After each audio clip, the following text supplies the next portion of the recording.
আগামী 4 তারিখে যে এসআইআর এর পর্বগুলো শুরু হবে, সেগুলো পর্বের ক্ষেত্রে এরকম বিএলও সাহেবরা আপনাদের একটা ফর্ম দেবে। এই ফর্মটা বেশিরভাগই চেষ্টা হবে আর কি পশ্চিমবঙ্গ যেহেতু বাংলায় লেখার। তো প্রথমে এটা থাকবে, দেখেন যেখানে এই কালারটা যেটা আছে প্রি প্রিন্টেড লেখা আছে প্রথমে ইলেক্টরস নেম, অর্থাৎ আপনার নাম, আপনার যে এপিক নম্বর, অ্যাড্রেস সব যাবতীয় লেখা থাকবে এটা। ওখানে আপনার কত নম্বর সিরিয়াল নাম ছিল, কোন বিধানসভায়, সব লেখা থাকবে। এটা একটা কিউআর কোড। আর এখানে থাকবে আপনার একটা পুরনো ভোটার ছবি, যেটা আপনার ভোটার ছবিতে যেটা ছবি আছে অলরেডি সেটা। তাহলে আপনাকে প্রথম এখানে উপর লাইনে কিছু করতে হবে না। এই যে যেটা দেখাইছে এই কালারটা, এখানে আপনাকে নতুন একটা কালার ছবি দিতে হবে। এই কালার ছবিটা আপনাকে এখানে লাগাতে হবে। তারপরে আছে ডেট অফ বার্থ। আমারই যে ধরি একটা, তার ডেট অফ বার্থ এখানে লিখতে হবে। এই ডেট অফ বার্থ হলো এখানে আমার 1984, তাহলে এই যে ডেট অফ বার্থ লিখে দেওয়া হলো। তাহলে এই জায়গায় ডেট অফ বার্থ লিখতে হবে। তাহলে এখানে বোঝা গেল যে প্রথমে ডেট অফ বার্থ, তো 1984 মানে বুঝতে হবে যে আমার এখানে 2002 সালে ভোটার লিস্টের নাম আছে। পরে আধার নাম্বার, এখানে আধার নাম্বার অপশনাল, আমি আধার নাম্বার নিজেরটা দিচ্ছি না। আধার নাম্বার দিলাম এরকম, আধার নাম্বার দেওয়া হলো। মোট হচ্ছে 12টা অক্ষরের হবে। এই মনে করেন এটা আমার আধার নাম্বার, তাহলে এখানে আধার নাম্বার দিতে হবে। আপনি দিতে পারেন, না দিতে পারেন। মোবাইল নাম্বার, মোবাইল নাম্বার দেওয়া হলো এখানে। মোবাইল নাম্বার দিয়ে এখানে মোবাইল নাম্বার দেওয়া হলো। মোবাইল নাম্বার মাস্ট কিন্তু। ফাদার্স নেম, আপনার বাবা বেঁচে থাকুক না থাকুক কোনো ব্যাপার না, এখানে কিন্তু বাবার নাম অবশ্যই দিতে হবে। সবগুলো ফুল মানে বড় হাতের লিখবেন, অবশ্যই একদম অবশ্যই বড় হাতের, যাতে ক্লিয়ার বুঝতে পারে। ফাদার্স এপিক নম্বর, বাবার এপিক নম্বর কোনটা লিখবেন যদি বেঁচে থাকে, তাহলে রানিং যেটা এপিক নম্বরে আগে ছিল ডাব্লিউবি দিয়ে, কিন্তু রানিং এপিক নম্বর লিখবেন। এটা রানিং এপিক নম্বর বাবার আছে ইউএক্সও দিয়ে, ইউএক্সও দিয়ে একটা মোট 10টা সংখ্যার নাম্বার। মায়ের যেরকম আছে, মনে করেন মায়ের একটা নাম হলো এখানে, এই যে মায়ের নাম লিখলাম, তাহলে মায়ের নামটাও এরকম বড় হাতের অক্ষর লিখতে হবে। মায়ের এপিক নাম্বার যদি থাকে তবে দিবেন, না হলে নয়। কিন্তু বারবার বলছি 2002 সালের যেটা লিস্টে নাম আছে, মনে করেন আপনার যদি মা বাবা মারা যায় তাহলে সেটা লিখবেন, আর যদি বেঁচে থাকে তাহলে যেগুলো রানিং আর কি এপিক নাম্বার আছে ভোটার কার্ডের উপর নাম্বার, যেটা মোট 10 সংখ্যার নাম্বার, ওইটা লিখে দেবেন এই জায়গায়। স্পাউস নেম, স্পাউস কথার অর্থ স্বামী স্ত্রী। এর আমি যদি পুরুষ বিবাহিত, তাহলে এখানে কিন্তু আমার বউর নাম লিখতে হবে। এই ফর্মটা যদি একটা কোনো বিবাহিত মহিলা আর কি ফিল আপ করে, তাহলে এখানে কিন্তু এই জায়গায় ওর স্বামীর নাম লিখতে হবে। তাহলে এখানে সেম হলো মায়ের, মনে করেন মায়ের এখানে একটা দেওয়া হলো ভোটার কার্ড নাম্বার, না থাকলে এনএ লিখে দিবেন, দরকার নাই। স্পাউস নেম, স্পাউস নেম এখানে দেওয়া হলো। যদি বিবাহিত হয় তবেই স্বামী স্ত্রীর নাম লিখবে, স্ত্রী স্বামীর নাম লিখবে, এই হচ্ছে কেস। আর স্ত্রী হচ্ছে এপিক নাম্বার, স্ত্রী এপিক নাম্বার লিখতে পারেন আপনি, স্ত্রী যেটা আছে যেরকম আছে নম্বর দিতে পারেন। এই হচ্ছে উপরের পোর্শনটা আপনার রানিং যেগুলো আছে এটা। নেক্সট যখন আমার চলে আসবে, এই জায়গায় কিন্তু ভাইটাল জিনিস, যেহেতু আমার জন্ম তারিখ 1984, তার মানে 1987 আগে জন্ম হয়েছে আমার, তার জন্য আমার জন্য এই ঘরটা বরাদ্দ, কারণ 2002 সালের লিস্টে আমার নাম ছিল। এবার লেখা আছে ইলেক্টরের, এটা 2002 সালে যে থাকে, এদিকের ঘর যেটা আছে রেড বক্স বলে এটাকে, এই ঘর যেটা আছে এই ঘরের মধ্যে বসবে কার, যাদের বাবা মার নাম আছে, অর্থাৎ নিজের নামটা নাই, বাবা মার নাম আছে, তাহলে এই ঘরে বসবে। তাহলে এই ঘরে বসাচ্ছে আমার যেহেতু আছে, তাহলে প্রথমে নিজের নামই হবে।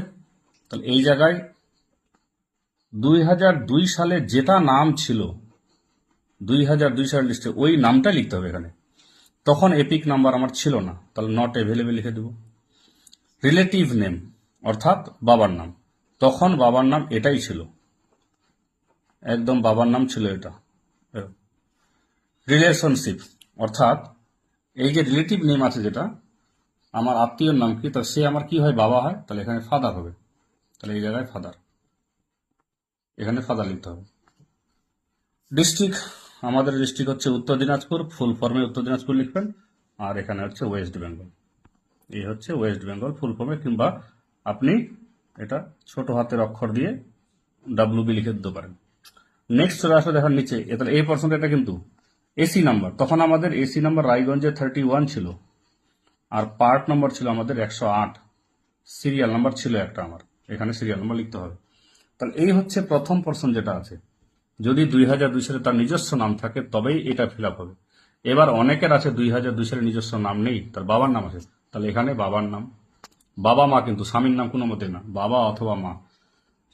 এছাড়াও দাদু আছে, ওটা আপাতত ট্রেনিং সাপেক্ষে বলা যাবে। তাহলে এখানে বাবার নাম, তাহলে এই পোর্শন যদি আমরা বাদ দিয়ে দিই, মনে করেন আমার ছিল না নাম, তাহলে এখানে বাবার নাম দিতে হবে। তাহলে এই জায়গায় বাবার নাম হলো।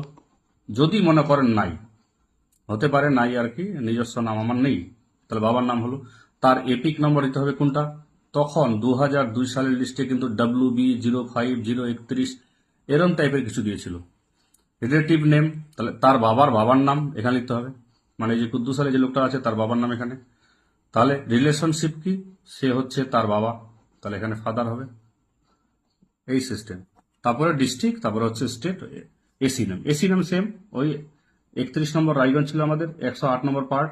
আর বাবার দেখতে হবে, তখন সিরিয়াল নাম্বার কথা ছিল। তাহলে একটা জিনিস ক্লিয়ার করে বলে দিচ্ছি আবার, প্রথমে এই দুটা জিনিস প্রিন্ট করা থাকবে, আপনার নাম, আপনার অ্যাড্রেস, আপনার পার্ট নাম্বার, কত নম্বর সিরিয়ালে, এটা একটা কিউআর কোড। এই কিউআর কোড দিয়ে বিএলওটা কাজ করবে। এটা হচ্ছে আপনার ছবি থাকবে, যেই ছবিটা ভোটার কার্ডে আপনার অলরেডি আছে। এটা হচ্ছে যা কালার করে দেখাচ্ছি, এটা হচ্ছে আপনি নতুন একটা ছবি দিবেন, এই ছবিটাই কিন্তু ভবিষ্যতে যে ভোটার কার্ড হবে তার ওখানে আসতে পারে, সম্ভাবনা আছে।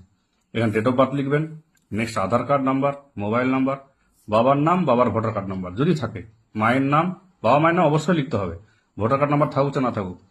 আর যদি বিবাহিত কোনো পুরুষ হয় তাহলে এখানে মহিলার নাম, যদি বিবাহিত মহিলা হয় তাহলে পুরুষের নাম।